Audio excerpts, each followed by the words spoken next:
अच्छा, लेकिन एक बात है ना, आपने चुन चुन के एक ऐसे व्यक्ति पे निशाना साधा जिनके बारे में कहने की किसी को हिम्मत नहीं होती, देश के प्रधानमंत्री हमने कभी किसी पे निशाना नहीं साधा। हमारा एक मिनट, हमने हमारा किसी इंडिविजुअल किसी व्यक्ति से कोई दुश्मनी नहीं है।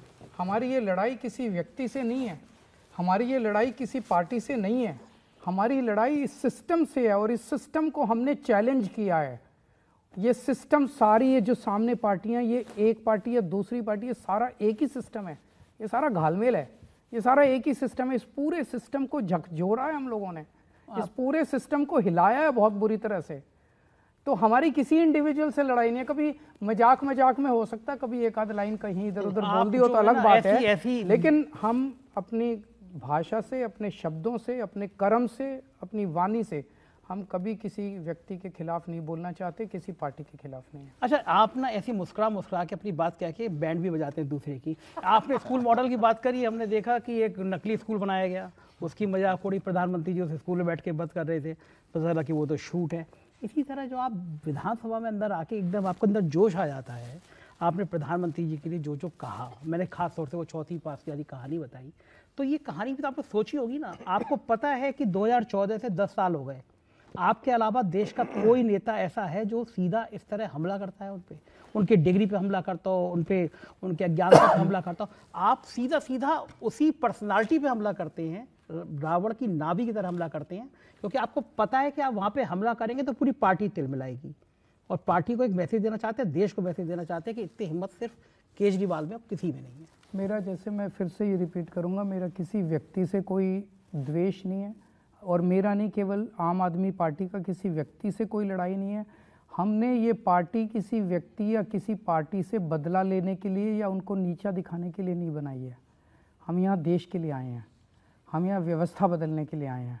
हमने व्यवस्था बदली है, हमने दिल्ली के अंदर शिक्षा की व्यवस्था पूरी बदल के रख दी है, हमने देश को एक स्वास्थ्य का मॉडल दिया है, हमने देश को एक बिजली का मॉडल दिया है।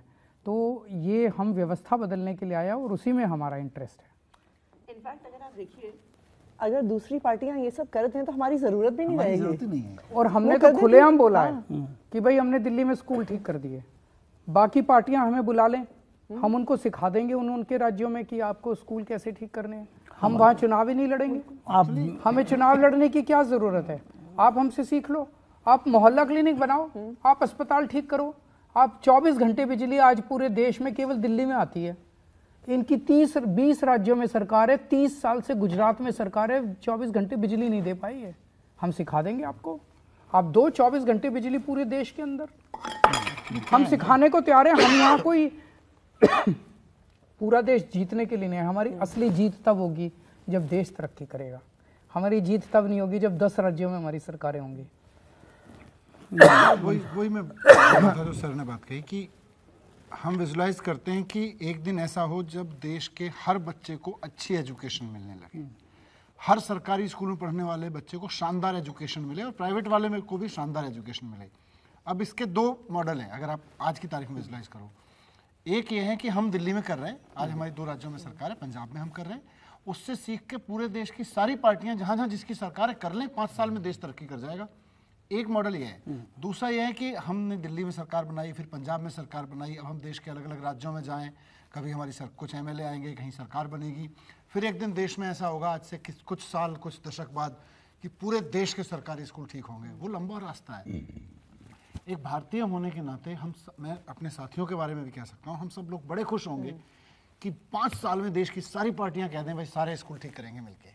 जो होगा, हम तो उस राज्य में चुनाव लड़ने भी नहीं जाएंगे। आप ऐसी बातें कह रहे हो जो कभी होगा नहीं, इसलिए आप कर सकते, क्यों नहीं कर सकते? मतलब मुझे समझ नहीं आता यार, 20-20, 25-25 साल हो गए। मैं आपको एक छोटा सा उदाहरण देता हूँ। जब गुजरात का चुनाव लड़ने हम जा रहे थे, तो मेरे गुजरात के साथियों ने कहा कि हम आपको ना गुजरात के स्कूल दिखाना चाहते हैं, सरकारी स्कूल बड़े बुरे हाल में। सर ने भी कहा कि आप जाओ, आप दिल्ली के एजुकेशन मिनिस्टर हो, यहाँ दिल्ली में काम किया है। तो मैंने गुजरात के अपने मित्रों से कहा, ईशुदान भाई से और से गोपाल इटालिया जी से, कि यार गुजरात में ना, मेरा हंस ये कहता है कि मोदी जी वहाँ मुख्यमंत्री थे, इतने लंबे समय तक प्रधानमंत्री बने हैं, स्कूल खराब नहीं होंगे। बोले नहीं सर बहुत ख़राब है। तो मैंने कहा यार ऐसा ना हो तुम, मतलब मैं इस स्कूल में जाऊं और फिर वहाँ कहें मुझे मोदी जी के स्कूलों की तारीफ करनी होगी, तो क्यों ले जा रहे हो? तो मुझे गोपाल इटालिया जी ने और ईशुदान जी ने कहा कि आप ऐसा करो, हम आपको गुजरात के शिक्षा मंत्री के हलके में लेके चलेंगे, उनके कॉन्स्टिट्यूंसी में लेके चलेंगे और उनके कॉन्स्टिट्यूंसी के गांव में नहीं, शहर के स्कूल दिखाएंगे।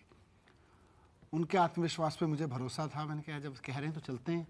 अहमदाबाद से उतर के हम कितने, पता नहीं 150-200 किलोमीटर दूर है वो, वहाँ पहुँच गए 2-3 घंटे चल के। संजय जी, मैं अपनी कल्पना में भी नहीं सोच सकता था कि गुजरात, जिसके मॉडल की वो इतनी बड़ी बड़ी बातें करते हैं, गुजरात के शिक्षा मंत्री के शहर में स्कूल इतने घटिया होंगे जैसे बच्चों को कबाड़ खाने में पढ़ाया जा रहा था। दिल रोता है सोच के कि यार क्यों नहीं कर सकते। उनके पास क्या नहीं था? मैंडेट था, पैसा था, उनके पास पावर थी, उनके पास समय था, किया नहीं। तो सर कहते नियत नहीं है। हाँ, गुजरात में तो तब भी आपको सम्मान से वापस कर दिया। उत्तर प्रदेश के स्कूल देखने आए थे, दरोगा ने धमका दिया था आपको। तो हाँ, खतरनाक बात है।